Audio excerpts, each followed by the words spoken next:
Hello दोस्तों, एक बार फिर से स्वागत है आप सभी का अतुल्य आर्यस ऑनलाइन क्लासेस में। मैं सुनील भादु प्रस्तुत हूँ लेकर के राजस्थान की कला व संस्कृति।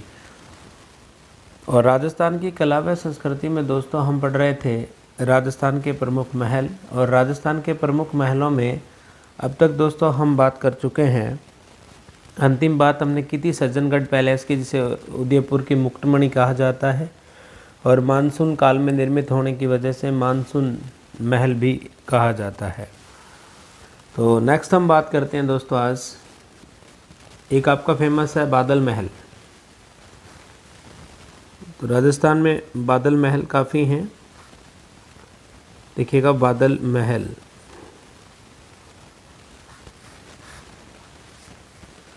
तो बादल महल की जब हम बात करते हैं तो सबसे पहले मैं जैसलमेर के बादल महल की बात करूंगा कि जैसलमेर दुर्ग में जो है वो सबसे बड़ा यानी राजस्थान का सबसे बड़ा या ऊंचा बादल महल है, जिसे ताजिया टावर भी कहा जाता है। और इस महल का निर्माण जो है सिलावटों ने किया था और महारावल बेरीशाल जो थे उन्हें भेंट कर दिया था। तो जैसलमेर के दुर्ग का जो बादल महल है वो काफ़ी फेमस है दोस्तों। यहाँ पे लिख लीजिएगा बादल महल में कि जैसलमेर दुर्ग में, यानी पहला जो बादल महल है आपका कहाँ है, जैसलमेर दुर्ग। जैसलमेर दुर्ग में स्थित है ये बादल महल। और इसे ये लिख सकते हो आप यूँ करके कि यह राजस्थान का सबसे बड़ा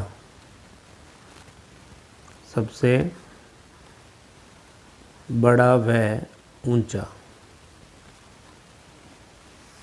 बादल महल है। सबसे बड़ा व ऊंचा बादल महल है। कहाँ अवस्थित है दोस्तों ये, जैसलमेर दुर्ग में। तो जैसलमेर का जो बादल महल है राजस्थान में सबसे फेमस बादल महल माना जाता है। इसी तरह से एक कलात्मक बादल महल है जिसकी बात मैं यहाँ कर लेता हूँ, जो कि नागौर दुर्ग में है। यानी नागौर का जो आपका दुर्ग है वहाँ भी एक बादल महल है। तो नागौर दुर्ग में जो बादल महल है ये दोस्तों कैसा है, कलात्मक बादल महल है। और कलात्मक बादल महल जो है इसे क्यों कहते हैं, इसकी निम्नलिखित विशेषताएं हैं, आप देख लीजिएगा कि इस तरह से यूँ जो है नागौर दुर्ग में एक बादल महल बना हुआ है। ये मान लीजिए वो कि बादल महल है, इसे नागौर का बादल महल कहते हैं। और कलात्मक क्यों कहते हैं इसे, यानी यहाँ जब कोई व्यक्ति खड़ा होता है सेंटर में, या मान लीजिए व्यक्ति इसके अंदर है बादल महल में, तो यहाँ से जब सेंटर में खड़े होते हैं इस बादल महल के बिल्कुल मध्य में, तो रात्रि में आसमान के तारे दिखाई देते हैं। क्या देते हैं, रात्रि में आसमान के तारे दिखाई देते हैं। समझ में आई दोस्तों, एक तो आसमान के तारे दिखाई देते हैं और दिन में क्या होता है कि सूर्य की किरण नहीं आती है। दिन में सूर्य की किरण नहीं आती। समझ में आई दोस्तों, इसलिए इसे कलात्मक बादल महल कहते हैं। और विशेषता बताऊं तो वर्षा की बूंद भी यहाँ पे नहीं गिरती हैं। क्या होता है दोस्तों कि वर्षा की बूंद भी नहीं गिरती। समझ में, इसलिए इसे कलात्मक बादल महल कहते हैं। और ये कहाँ का फेमस है, नागौर दुर्ग का फेमस है दोस्तों, जिसे कलात्मक बादल महल के नाम से हम जानते हैं। तो अब तक हम जो है दो बादल महलों की बात कर चुके हैं। एक तो हमने बात की जैसलमेर के संदर्भ में, यानी जैसलमेर के दुर्ग का बादल महल जो कि सबसे ऊंचा और बड़ा बादल महल है, राजस्थान का काफ़ी फेमस रहा है ये। और इसी तरह से एक और बात करना चाहूँ तो नंबर 3 पे एक जो बादल महल है आपका जूनागढ़ दुर्ग में भी है। जूनागढ़ जो दुर्ग है आपका बीकानेर में, जिसे राती घाटी का किला कहते हैं या ज़मीन के जेवर के नाम से भी इसे जानते हैं। तो जूनागढ़ जो कि बीकानेर में स्थित बादल महल है, जो सोने की नक्काशी के लिए प्रसिद्ध हैं। तो यहाँ आप लिख सकते हैं कि बीकानेर में स्थित बादल महल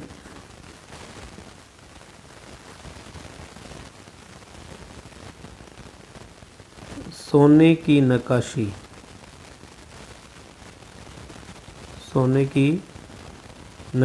के लिए प्रसिद्ध है प्रिय विद्यार्थियों। तो ये 3 बादल महल हम जो है बात कर चुके हैं कि बीकानेर वाला जो है सोने की नक्काशी के लिए प्रसिद्ध माना जाता है। इसी तरह से एक जो बादल महल है जिसमें महाराणा प्रताप का जन्म भी हुआ है दोस्तों, तो वो जो है कुंभलगढ़ दुर्ग में है। तो यहाँ साथ साथ उसकी भी बात हम कर लेंगे। तो एक जो बादल महल है वो आपका कुंभलगढ़, जो कि राजसमंद में बना हुआ है दुर्ग। कुंभलगढ़ दुर्ग में एक बादल महल है और राजसमंद जिले में स्थित है। और कुंभलगढ़ दुर्ग में जो बादल महल है उसमें महाराणा प्रताप का जन्म हुआ था। तो लिखिए राजसमंद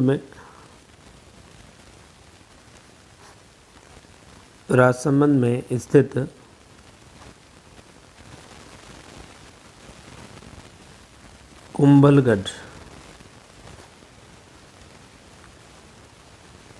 कुंभलगढ़ दुर्ग के बादल महल में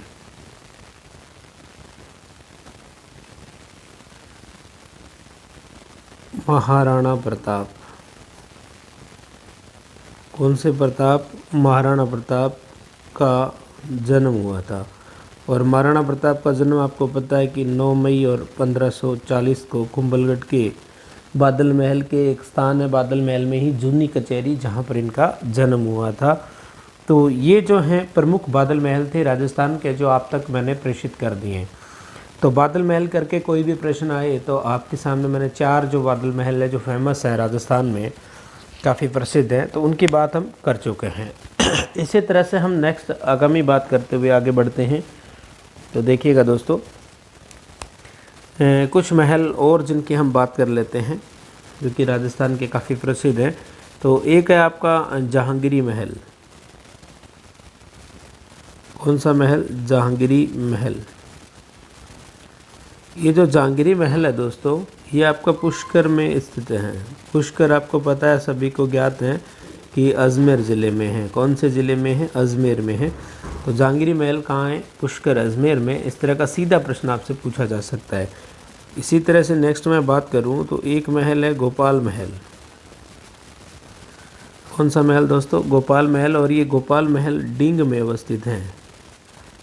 कहाँ है जी? डींग में है। और डींग जो स्थान है वो भरतपुर ज़िले में पड़ता है, राजस्थान के।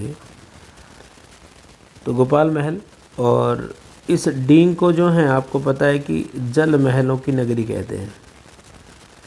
डींग भरतपुर को जल महलों की नगरी कहते हैं। सुनिए मेरे दोस्तों, तो जल महलों की नगरी डींग भरतपुर को कहा जाता है। यहाँ तक में भी आप लोगों को बहुत अच्छे तरीके से समझ आ रहा है। नेक्स्ट अपन इसी तरह से एक महल की बात करते हैं। एक महल है आपका कदमी महल। हालांकि आगे दुर्गों में भी इस कदमी महल की बात अपन करने वाले हैं। तो जो आपका ये कदमी महल है दोस्तों, ये आमेर के किले में बना हुआ है। आमेर जो दुर्ग है जयपुर में है।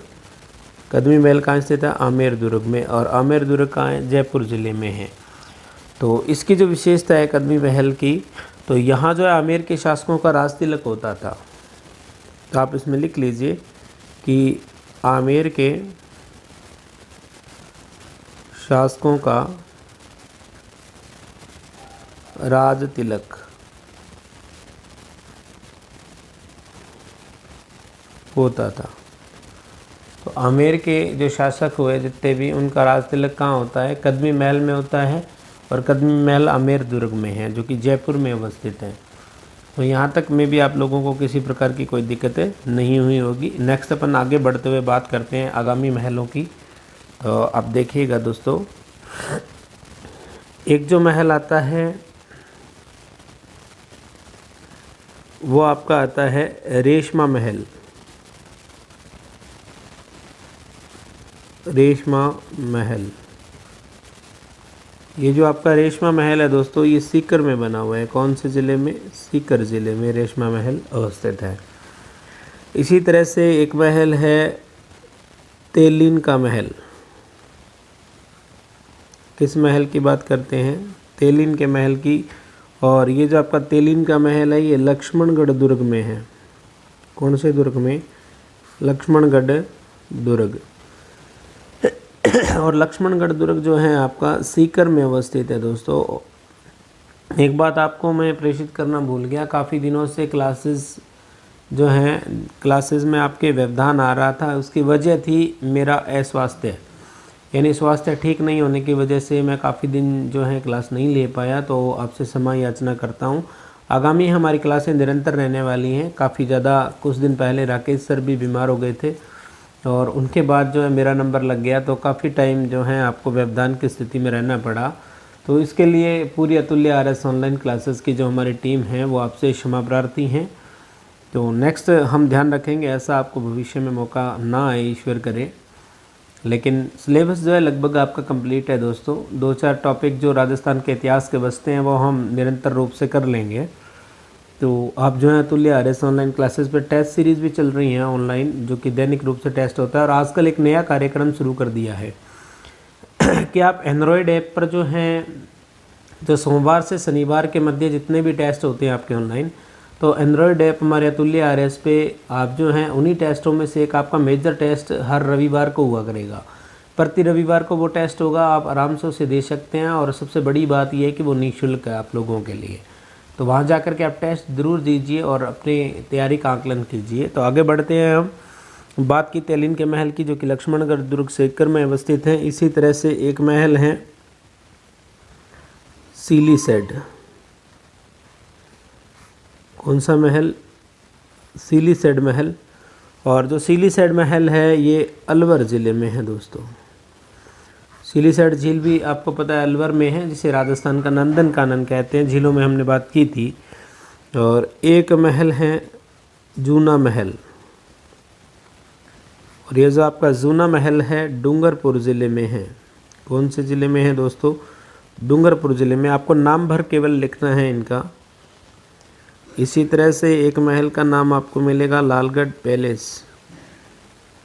ये जो लालगढ़ पैलेस है दोस्तों बीकानेर में है। कहाँ अवस्थित है? बीकानेर में। और ये लालगढ़ पैलेस जो बीकानेर में है, इसे महाराजा गंगा सिंह द्वारा अपने पिता लाल सिंह की स्मृति में बनाया गया था। और लाल पत्थरों से निर्मित होने की वजह से इसे लालगढ़ पैलेस, या गंगा सिंह के पिता लाल सिंह की स्मृति में बनाए जाने के कारण इसे लालगढ़ पैलेस के नाम से जाना जाता है। इसी तरह से एक महल है आपका मान महल। मान महल पुष्कर में है। और पुष्कर आप सभी को ज्ञात है अजमेर ज़िले में अवस्थित है। इसी तरह से आगे बढ़ते हुए हम एक और बात करते हैं। एक है पंचमहला महल। ये जो पंचमहला महल है ये बेराठ में अवस्थित है। बेराठ जिसका प्राचीन नाम विराट था और वर्तमान जयपुर में स्थित है। ये पंचमहला महल है यहाँ पर और जयपुर में अवस्थित है। तो ये राजस्थान के कुछ मुख्य महल थे। इसी तरह से आप एक दो की और बात यहाँ पे कर लीजिए। हालांकि इम्पोर्टेंट जो महल है आप तक मैं प्रेषित कर चुका हूँ। एक आपका है अकबरी महल करके, ये आमेर में अवस्थित है। आमेर आपको पता है जयपुर में है। जयपुर का प्राचीन नाम आमेर था, तब जब जो आमेर राजधानी थी जयपुर की, उसके बाद जयपुर हुई तो जयपुर नाम पड़ गया। इसी तरह से आप लिखिएगा जल महल। जल महल जो है मानसरोवर। कौन सा सरोवर? मानसरोवर झील में बने हुए हैं। और ये मानसरोवर जो आपकी झील है जयपुर में अवस्थित है। कहाँ अवस्थित है दोस्तों? जयपुर में। इसी तरह से आपका काफ़ी प्रतापी राजा हुए महाराणा प्रताप उदयपुर के। तो आपसे पूछ लिया जाए कि महाराणा प्रताप के महल कहाँ अवस्थित है, तो महाराणा प्रताप ने जो महल बनाए थे वो अपनी आपातकालीन जो राजधानी थी जिनके चावंड, यहाँ प्रताप के महल हैं। और चावंड जो हैं उदयपुर में अवस्थित है प्रिय विद्यार्थियों। और आपसे पूछा जा सकता है मीरागढ़ महल। मीरागढ़ महल। ये मीरागढ़ महल कुड़की में है। कुड़की मीरा जी का जन्म स्थल माना जाता है और आजकल आधुनिक विद्वान हैं नारायण सिंह भाटी जो बाजोली नागौर को मानते हैं, लेकिन परीक्षाओं में कुड़की ही सही उत्तर माना जाता है जहां मीरा का जन्म हुआ था। तो कुड़की पाली में मीरागढ़ महल है। इसी के साथ जो है दोस्तों आपका जो महलों वाला प्रकरण है राजस्थान की कला व संस्कृति में वो संपूर्ण होता है मेरी ओर से, क्योंकि मैंने आपको ज्ञात करवाया था कि लगभग 4 प्रश्न आपको राजस्थान की कला व संस्कृति से आने वाले हैं और उनके लिए हम बहुत ज़्यादा डिटेल में नहीं पढ़ सकते। जो मुख्य बातें हैं वो आप तक प्रेषित कर दी जाती हैं प्रत्येक प्रकरण की।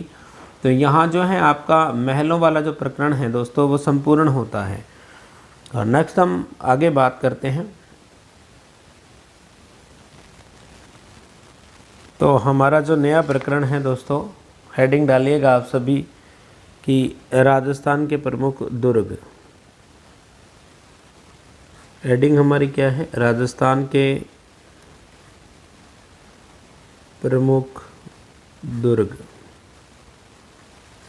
तो राजस्थान के प्रमुख दुर्गों की हम बात करने वाले हैं।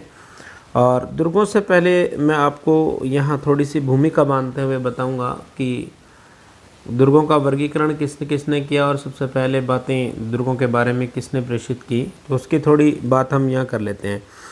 एक दोस्तों हमारे आचार्य हुए, आचार्य मनु करके, आचार्य मनु, और इन्होंने एक ग्रंथ लिखा था मनुस्मृति। कौन सा ग्रंथ लिखा? मनुस्मृति नाम का एक ग्रंथ लिखा। और सबसे विशेष बात यह है कि आचार्य मनु ने सर्वप्रथम दुर्गों का वर्गीकरण मनुस्मृति में दिया। समझ में आई बात? तो यहाँ आप लिख सकते हैं कि सर्वप्रथम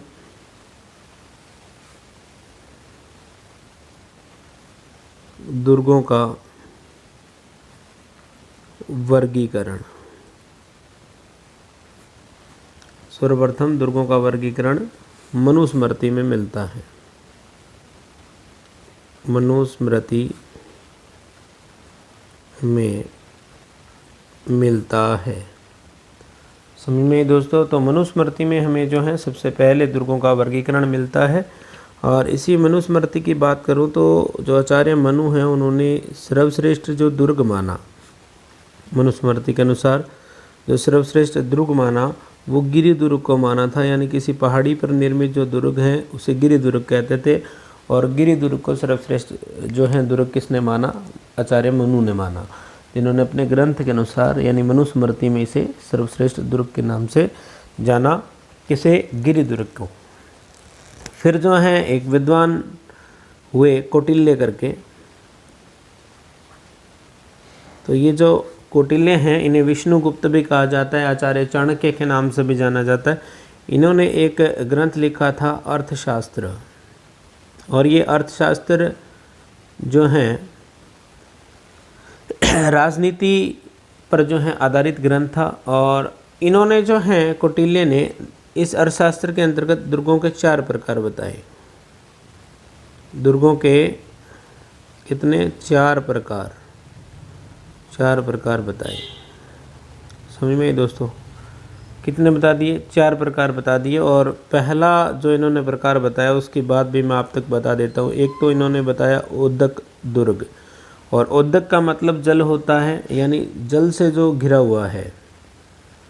किससे? जल से घिरा हुआ जो दुर्ग था वो ओदक दुर्ग की श्रेणी में आता था। इसी तरह से किसी पर्वत पर दुर्ग है तो दूसरा जो इन्होंने टाइप बताया वो बताया पर्वत दुर्ग। और तीसरे प्रकार की इन्होंने बात की थी वन दुर्ग की, जो कि चारों ओर से वनों से घिरा हुआ दुर्ग हो, उसे वन दुर्ग की श्रेणी में रखा गया। और चौथा इन्होंने एक दुर्ग का प्रकार बताया था धानवन। ये जो धानवन दुर्ग है दोस्तों, इसका मतलब ये होता है कि जिसके चारों ओर मरुस्थल हो। क्या हो? चारों ओर जिसके मरुस्थल हो वो किस श्रेणी में आएगा? आपके धानवन दुर्ग की श्रेणी में रखा। तो ये कौटिल्य ने जो है अपनी ओर से 4 प्रकार दिए दुर्गों के, जो कि आप तक मैंने प्रेषित कर दिए हैं। यानी कौटिल्य ने एक ग्रंथ लिखा अर्थशास्त्र जिसमें 4 प्रकार के दुर्गों की बात की। पहला ओदक दुर्ग जिसके चारों ओर क्या हो? जल हो। पर्वत दुर्ग जो कि पर्वत पर स्थित हो, जिसके चारों ओर वन हो, वो पर वन दुर्ग। और चौथा मैंने बताया जिसके चारों ओर मरुस्थल हो, वो क्या है? धानवन दुर्ग की श्रेणी में रखा उन्होंने। हालांकि जल दुर्ग उन्होंने नहीं बताया है, उन्होंने जल के लिए शब्द जो पर्यायवाची उपयोग में लिया वो औदक लिया। औदक का मतलब जल होता है। इसी तरह से एक और विद्वान हुए शुक्र। कौन जी? शुक्र हुए। इन्होंने एक ग्रंथ लिखा शुक्र नीति करके। तो शुक्र नीति नाम से इन्होंने एक ग्रंथ लिखा। इन्होंने शुक्र नीति में जो है दुर्गों के 9 प्रकार बताए। दुर्गों के 9 प्रकार बताए। कितने प्रकार बताए? सीधा प्रश्न यहीं से कई बार पूछ लिया जाता है कि शुक्र नीति के अनुसार दुर्ग के कितने प्रकार हैं, तो 9 प्रकार हैं। इन्होंने जो 9 प्रकार बताए थे दोस्तों, वो एक तो जल दुर्ग। कौन सा? जल दुर्ग। और इसी तरह से नंबर 2 की बात करूं तो वन दुर्ग। और नंबर 3 पे लिखिएगा गिरि दुर्ग। नंबर 3 पे गिरि दुर्ग। फिर लिखेगा आप पारिख दुर्ग।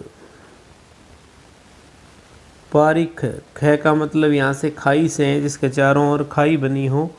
जैसे लोहागढ़ है, आपका बीकानेर का किला है, जूनागढ़ है, इनके चारों ओर गहरी खाई है, तो उन्हें पारिक दुर्ग। और इसी तरह से एक पारिक से मिलता जुलता आता है पारिद दुर्ग, जिसके चारों ओर सुरक्षात्मक दीवार हो।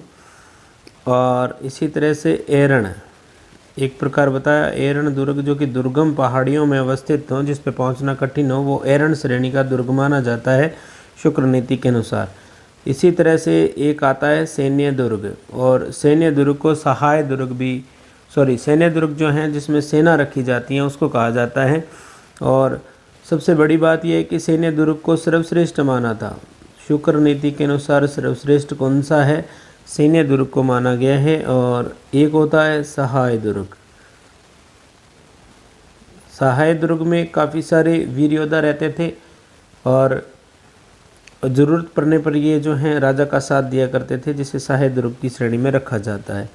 और अंतिम जो है उन्होंने बताया धानवन दुर्ग, जो कि चारों ओर जिसके मरुस्थल हो, वो क्या कहलाता है? आपका धानवन दुर्ग की श्रेणी में आता है।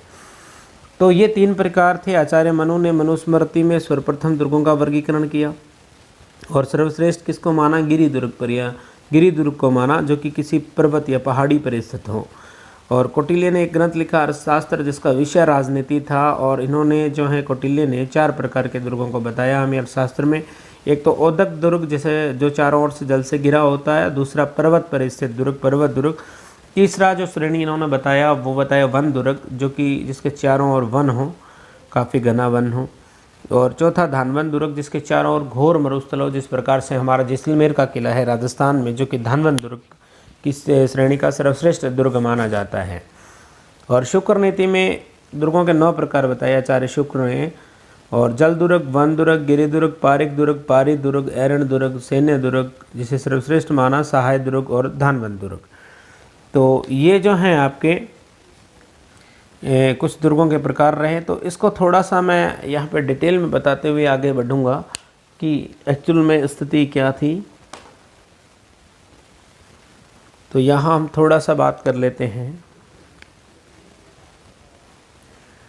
तो सबसे पहले हम बात करें अगर जल दुर्ग की,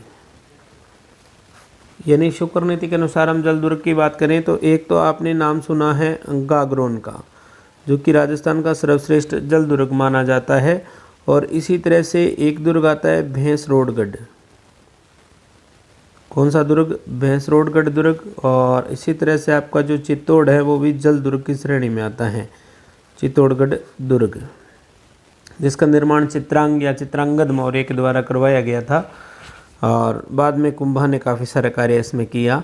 तो ये जो गागरोन दुर्ग है, इसमें 2 नदियाँ आती हैं, एक तो आपकी काली सिंध और दूसरी जो है आहू। इन नदियों के संगम पर ये बना हुआ है गागरोन दुर्ग आपका। और इसी तरह से जो भैंसरोडगढ़ है दोस्तों, इसमें एक नदी है चंबल। कौन सी नदी? चंबल। और दूसरी जो सहायक नदी है चंबल की वामनी, इनके किनारे ये दुर्ग है भैंसरोडगढ़। और जो चित्तौड़गढ़ दुर्ग है वो आपका गंभीरी नदी। कौन सी दोस्तों? गंभीरी नदी। और एक नदी है बेड़च। हालांकि नदियों में हम बहुत डिटेल में पढ़े हुए हैं, वहाँ भी मैंने आपको प्रेषित किया था कि नदियों के किनारे जो दुर्ग हैं वो एक टेबल मैंने आपको बनवाई थी, आपको याद हो, विदत हो, तो सब कुछ आपको बताया हुआ है। गंभीरी और बेड़स के किनारे हैं। इसी तरह से दूसरा जो इन्होंने शुक्र नीति में बताया वो बताया था वन दुर्ग। तो वन दुर्ग की जब बात करते हैं तो आपका जो सवाई माधोपुर है ज़िला, वहाँ पर एक दुर्ग बना हुआ है रणथंभौर। कौन सा? जो कि रण और थंबन दो पहाड़ियों के मध्य है जहांगीरनामा के अनुसार। तो रणथंभौर दुर्ग जो कि वन दुर्ग की श्रेणी में सर्वश्रेष्ठ माना जाता है, एरन श्रेणी का भी माना लिया जाता है इसे। और तीसरा जो प्रकार इन्होंने बताया था वो बताया था गिरि दुर्ग। कौन सा दोस्तों? गिरि दुर्ग। तो गिरि दुर्ग में जो राजस्थान के अधिकांश दुर्ग हैं वो गिरि दुर्ग की श्रेणी में आते हैं, या किसी पहाड़ों पर स्थित है या पहाड़ी पर बने हुए हैं, तो ये लगभग जो है सारे गिरि दुर्ग की श्रेणी में आते हैं। इसी तरह से नंबर 4 की बात करूं तो एक दुर्ग है पारिक। इन्होंने प्रकार बताया पारिक दुर्ग का। तो पारिक जो दुर्ग होते हैं जिसके चारों ओर क्या हो? खाई हो, गहरी खाई बनी हुई होती हैं। और इसके उदाहरण मैंने जो हैं आपको बताया था कि एक तो आपका राजस्थान का लोहागढ़ है भरतपुर में, और बीकानेर में जूनागढ़ जो हैं वो इसी के अंतर्गत आता है, जिनके चारों ओर गहरी खारी खाई जो है बनी हुई है। और इसी तरह से एक दुर्ग होता है पारिद श्रेणी का। पारिद श्रेणी जिसके चारों ओर क्या हो? परिधि हो, चारों ओर बड़ी बड़ी दीवार हो, चारों ओर परिधि हो, वो पारिद दुर्ग की श्रेणी में आता है। और यानी परकोटा बना दिया जाता है या दीवार बना दी जाती है। जूनागढ़ में भी आप देखोगे तो ऐसा मिल जाएगा आपको। इसी तरह से शायद विजिबल नहीं हो रहा है आपको, तो पारिद तक आपने यहाँ देखा। तो 6वें प्रकार की बात जो है दोस्तों मैं यहाँ करने वाला हूँ। अब देखिएगा, थोड़ा विजिबल है आप सभी को, अब शायद दिखाई दे रहा है सभी को। तो नंबर 6 की बात हम यहाँ कर लेते हैं। एक है एरण, एरण श्रेणी। एरण यानी कांटेदार जिसके चारों ओर झाड़ियाँ हों। क्या हों? कांटेदार झाड़ियाँ जिसके चारों ओर हो, वो किस श्रेणी में आएगा?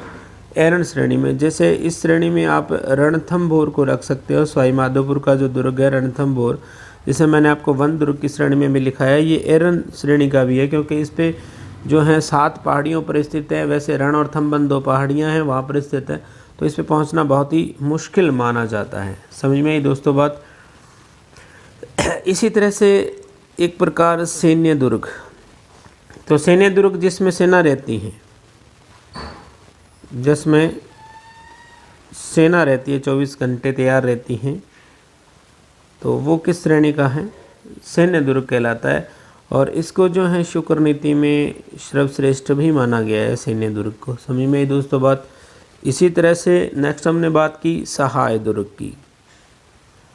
कौन सा दुर्ग? सहाय दुर्ग। और सहाय वो होता है जिसमें शूरवीर आराम से रह सके, जो शूरवीरों के अनुकूल हो, शूरवीरों के रहने के अनुकूल हो, जहाँ पर विश्वसनीय लोग जो कि युद्ध के समय तैयार रहे राजा के लिए, तो ऐसा जो दुर्ग है वो सहाय दुर्ग। और अंतिम जो प्रकार है धानवन दुर्ग, जिसे धानवैया दुर्ग भी कह देते हैं कई बार किताबों में। और धानवन दुर्ग जो है आपको पता है इसके चारों ओर क्या होता है? मरुस्थल होता है। तो इस प्रकार से हमने दोस्तों दुर्गों की बात की कि दुर्ग जो हैं सबसे पहले मैंने ये बताया कि राजस्थान में दुर्ग, तो आचार्य मनु ने मनुस्मृति में दुर्गों का सर्वप्रथम वर्गीकरण किया, सर्वश्रेष्ठ गिरि दुर्ग को माना। कौटिल्य ने अर्थशास्त्र में 4 प्रकार के दुर्ग बताए, और शुक्र नीति में 9 प्रकार के दुर्गों की बात हमने की हैं दोस्तों। इसी तरह से आपने सुना होगा कि एक तो होता है आपका किला। क्या होता है दोस्तों? किला। यानी किला और दुर्ग में कोई ज़्यादा फर्क नहीं होता। जो समतल पर बना होता है यानी धरातल पर बना होता है उसे हम कह देते हैं किला। समझ में आई? और इसी तरह से जो दुर्ग है आपका, दूसरा जो शब्द आता है दुर्ग, जो किसी पहाड़ी पर हो, वन में हो, मरुस्थल में हो, चारों ओर काफ़ी मरुस्थल हो, ये क्या कहलाता है? दुर्ग। दू और गै यानी जहाँ पर पहुँचना दुर्गम हो उसे हम दुर्ग कहते हैं। समझ में आई दोस्तों बात। तो यहाँ चारों ओर पहाड़ी होगी, वन मिलेंगे, मरुस्थल मिलेगा, और किला जो है एक समतल पे बनाया जाता है जिस पे आसानी से जो है पहुँचा जा सकता है। तो दोनों में थोड़ा सा एक ये शाब्दिक अंतर है जो आप तक मैंने प्रेषित कर दिया है। तो दोस्तों मैं भी आप लोगों को आज की क्लास बहुत अच्छी लगी होगी, और आप अतुल्य आरएस ऑनलाइन पे यूं ही जो है निरंतर रूप से अध्ययनरत रहिए। आपको सिलेबस संपूर्ण कराया जाएगा और आपकी तैयारी में मील का पत्थर साबित होगी हमारी सभी क्लासें। तो तब तक के लिए मैं सुनील भादु आपसे इजाज़त चाहूँगा। जय हिंद, जय भारत।